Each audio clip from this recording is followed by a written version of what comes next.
Hello database friends, my name is Daniel and today we'll do standby first patching on DataGuard using AutoUpgrade. In my DataGuard environment I have two hosts, Copenhagen and Aarhus. The sales database is currently running with the primary on Copenhagen, but I start on the standby host on Aarhus. I don't have grid infrastructure in this environment, so I need to manually update the static listener entry for the DataGuard broker. And then just reload the listener. Here you can see my AutoUpgrade configuration file. It is super simple, just the source and target Oracle Home and the SID. And I use the same configuration file for all my AutoUpgrade runs. I start in deploy mode. Now AutoUpgrade will shut down the standby database and restart it in the new Oracle Home. It also takes care of all the configuration files like SP file, password file, and so forth.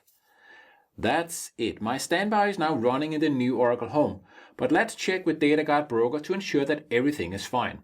I use the validate database command. I can see that there is no apply lag. The standby database is ready for switchover, so all looks fine here. The next step is optional. I want to test the application of patches on my standby database by using a snapshot standby. So I start by using the convert database statement to transform my standby database into a snapshot standby. This opens the database for read-write traffic.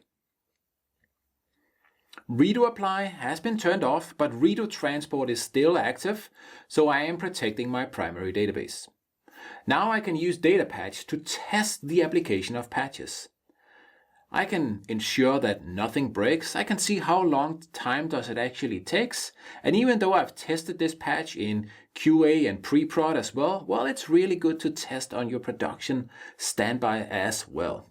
Nothing broke here, all is fine. Data patch didn't report any issues. So let me now convert the database back into a physical standby.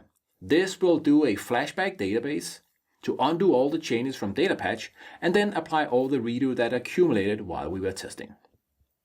Now I'll proceed with the patching and do a DataGuard switchover.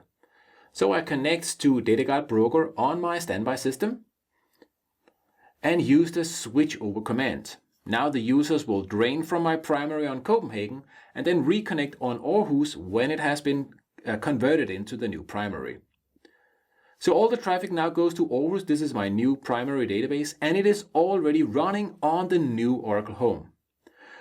But the new standby on Copenhagen is on the old Oracle Home and we need to take care of that before we run data patch. So switching now to the Copenhagen server, my new standby. Just like on the other standby system, I need to manually update the listener entry and reloads because I don't have grid infrastructure to handle that for me. Then again, I use AutoUpgrade in deploy mode using the same configuration file and it'll do exactly the same steps, but this time now on the new standby. So restarting the new Oracle Home and also taking care of the config files, etc Aura tab and so forth. That's it. Again, I use DataGuard Broker to ensure that my DataGuard configuration is still good with the validate database command. Ready for switchover, redo apply is on, there's no apply lag, all looks fine from now. So at this point in time, both my databases are now running on the new Oracle Home, but I still need to run data patch on the new primary on the Aarhus system. So let me connect to that system. And now I run AutoUpgrade in upgrade mode. This will complete the patching process. It'll execute data patch and any post-patching task and clean up if that is needed as well. That's it. I've patched my DataGuard environment. It's simple and easy using AutoUpgrade. Happy patching!